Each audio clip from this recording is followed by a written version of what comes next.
Hello guys, आपका मेरे channel smart study में स्वागत है।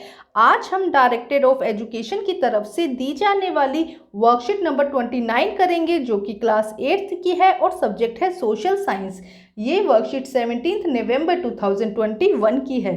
तो आइए शुरू करते हैं आज की worksheet. Salient feature of Indian constitution part 4। Secularism.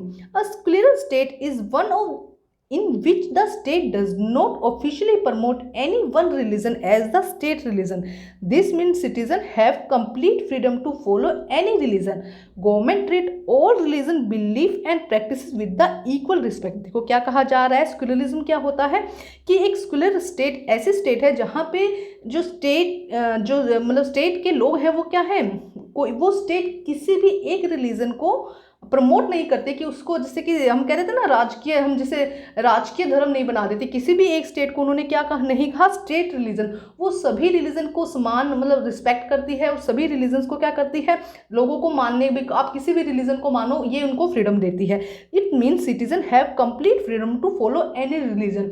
मतलब कि जो स्टेट है वो क्या कहती है, किसी भी रिलीजन को, वहाँ के सिटीजन किसी भी रिलीजन को माने उसकी पूरी तरह से फ्रीडम देती है। और government treat all religions belief and practice with the equal respect. और सभी रिलीजन्स को, सभी धर्मों को समान तरह से व्यवहार किया जाता है, समान तरह से रिस्पेक्ट की जाती है। Thus we can understand the way in which a country history often determine the kind of constitution country adopt for itself.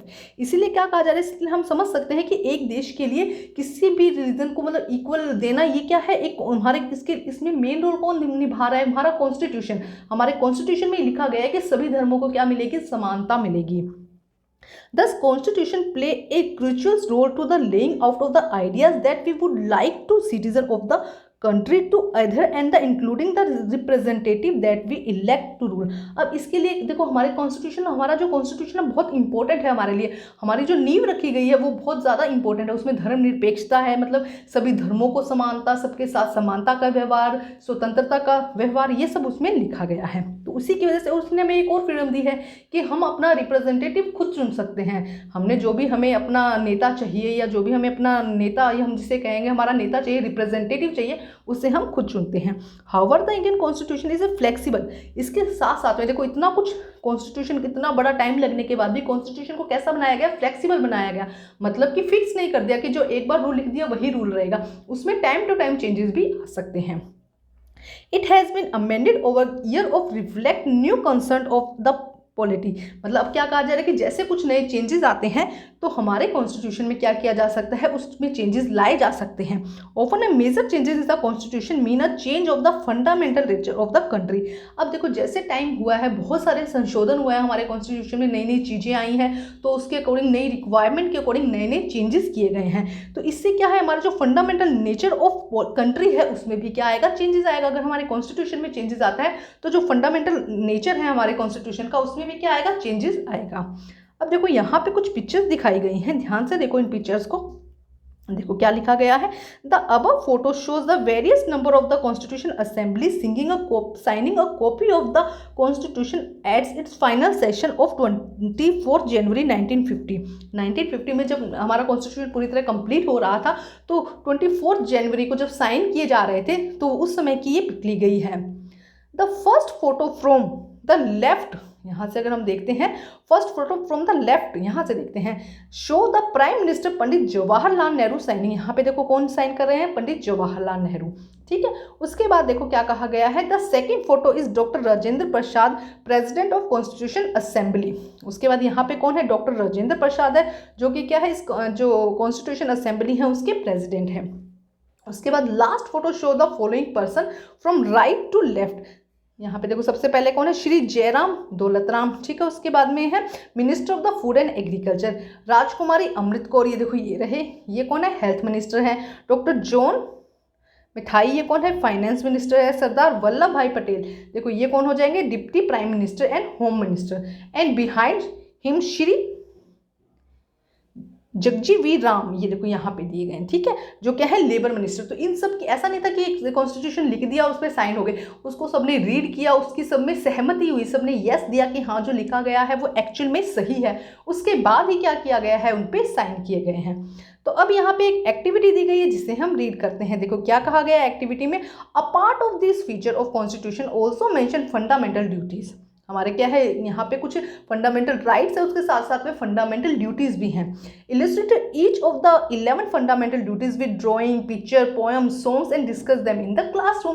देखो इन फंडामेंटल ड्यूटीज को आपको क्या करना है, फाइंड आउट करना है, उनसे रिलेटेड ड्राइंग बनानी है, पिक्चर बनानी है, पोएम बनानी है और सॉन्ग, कोई भी आप इनमें से कोई भी एक्टिविटी कर सकते हैं। और ये एक्टिविटी करेंगे आप अपने क्लासरूम में। अभी तो स्कूल नहीं है ना, अभी तो एक हफ्ते की आपकी छुट्टियां हैं, लेकिन उसके बाद जब स्कूल लगेंगे तब इनमें से कोई भी एक एक्टिविटी आप अपनी क्लासरूम में करेंगे। तो ये क्वेश्चन करेंगे आप खुद। अब हम करते हैं क्वेश्चन नंबर 1। देखो क्या कहा गया क्वेश्चन नंबर 1 में, which fundamental right will be following situation violated. यहाँ पे कुछ सिचुएशंस दी गई हैं और उनमें से हमें बताना है कि कौन सा फंडामेंटल राइट का वायलेशन हुआ है, मतलब कि कौन सा फंडामेंटल राइट का हनन हुआ है, उसको दबाया जा रहा है यहाँ पे। तो कुछ ABCD 4 सिचुएशन दी गई हैं जिन्हें हमें देखना है। तो आइए करते हैं इसको सॉल्व। तो देखते हैं फर्स्ट में क्या है। देखो question number first, if A 13-year-old child is working in a factory manufacturing carpet. एक 13 ईयर का बॉय है जो क्या कर रहा है, कारपेट की मैन्युफैक्चरिंग फैक्ट्री है उसमें काम कर रहा है। तो ये किस फंडामेंटल राइट का यहाँ पर वायलेशन हो रहा है। तो हम लिखेंगे राइट अगेंस्ट एक्सप्लॉयटेशन। फर्स्ट का आंसर क्या हो जाएगा, यहाँ पे फर्स्ट का आंसर है राइट अगेंस्ट एक्सप्लॉयटेशन। ठीक है, हमने पिछले वर्कशीट में पढ़ा था कि 14 साल से कम उम्र के बच्चे को कोई भी काम पे नहीं लगा सकते, अगर कहीं लगाया जा रहा है तो किस राइट का अगेंस्ट कर रहा है, right against exploitation. Question number second देखिए, if a politician in an one state decide to do not allow labour from the other state to work in his state. देखो क्या कहा जा रहा है कि अगर कोई पॉलिटिशियन क्या कर रहा है भाई, अपनी स्टेट में दूसरे लोगों को आने नहीं दे रहा काम करने के लिए, तो वो किस चीज़ का उनको कौन से अधिकार को रोकेगा, तो वो रोकेगा राइट ऑफ फ्रीडम। हमें क्या फ्रीडम है, हम किसी भी जगह जाकर कोई भी काम कर सकते हैं, कहीं पे भी जा सकते हैं, ये राइट हमें कौन देता है, राइट ऑफ फ्रीडम। तो बी का आंसर हो जाएगा राइट टू फ्रीडम। नेक्स्ट देखिए, if a group of people are not given permission to open a Telugu medium school in Rajasthan. अगर कोई एक ग्रुप है जो राजस्थान में तेलुगु मीडियम के स्कूल को नहीं खोलने देता, तो ये किस अधिकार का हनन हो रहा है यहाँ पे, तो कल्चरल एंड एजुकेशन राइट। ये कौन सा सी का आंसर क्या हो जाएगा, कल्चरल एंड एजुकेशन राइट। क्यों, क्योंकि हमने देखा था कल्चरल एंड एजुकेशन राइट में क्या था कि कोई भी जो समुदाय है या कोई भी कम्युनिटी है वो कहीं पे भी जाके अपने सेक्शन संस्थान खोल सकती है, ये उसको फ्रीडम है। लेकिन अगर कोई नहीं खोलने दे रहा है तो वो कल्चरल एंड एजुकेशन राइट को वायलेट कर रहा है। डी पार्ट देखिए, if the government decide not to promote any officer to the arm force to being a women. अगर एक गवर्नमेंट क्या करती है, प्रमोशन नहीं देती है ड्यू टू वुमेन की, वो एक वुमेन है इसीलिए प्रमोशन नहीं दे रही है, तब वो किस चीज़ का, कौन से अधिकार का हनन करेगी, वो करेगी राइट टू इक्वालिटी। हमें इक्वालिटी दी गई है, चाहे मेल हो चाहे फीमेल हो, चाहे किसी भी कास्ट से रिलेटेड हो, किसी भी रिलीजन से रिलेटेड हो, सबके साथ समानता का व्यवहार किया जाएगा। तो यहाँ पे कौन से जो फंडामेंटल राइट है उसका वायलेशन होगा, राइट टू इक्वालिटी। तो ये था हमारा फर्स्ट क्वेश्चन के 4 पार्ट। अब हम देखते हैं नेक्स्ट। देखो क्या कहा गया है यहाँ पर सेकंड में, below given column on the left list some of the key feature in the Indian constitution. यहाँ पे कुछ कॉन्स्टिट्यूशन दिए गए हैं हमें। In other column right do your ones and why do the think the features important. यहाँ पे हमें 4 पॉइंट्स दिए गए हैं, हमें बताना है कि ये जो फंडामेंटल राइट्स हैं ये हमारे लिए, जो ये की फीचर्स हैं ये हमारे लिए सिग्निफिकेंस क्यों है।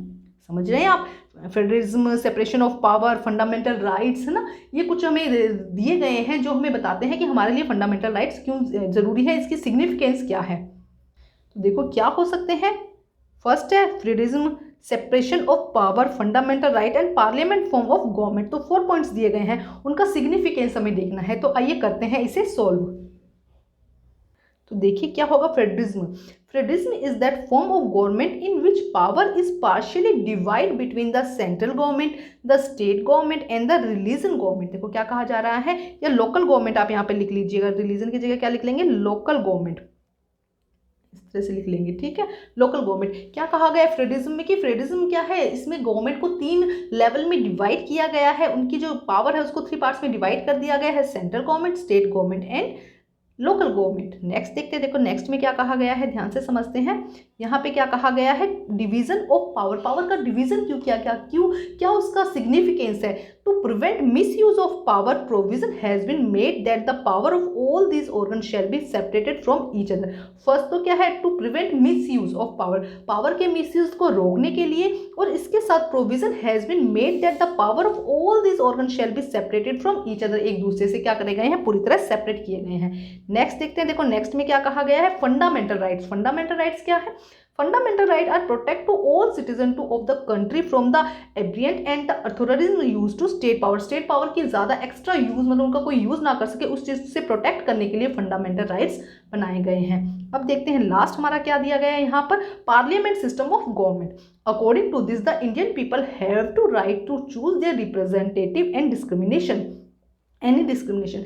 इसके में क्या कहा जा रहा है कि इंडियन पीपल को ये राइट है कि वो अपना रिप्रेजेंटेटिव जो है, अपना जो रिप्रेजेंटेटिव है, एनी डिस्क्रिमिनेशन से, बिना किसी डिस्क्रिमिनेशन के वो क्या कर सकती है, चूज कर सकती है। तो ये सब हम पहले भी अच्छे से समझ चुके हैं। अब हमने एक रीडिंग लेनी थी जो हमने कर लिया। तो ये थे हमारी आज की वर्कशीट। वर्कशीट को कंप्लीट करके अपने टीचर से चेक करवाइए और प्लीज़ मेरे चैनल को लाइक कीजिए, सब्सक्राइब कीजिए और शेयर कीजिए। Thank you guys.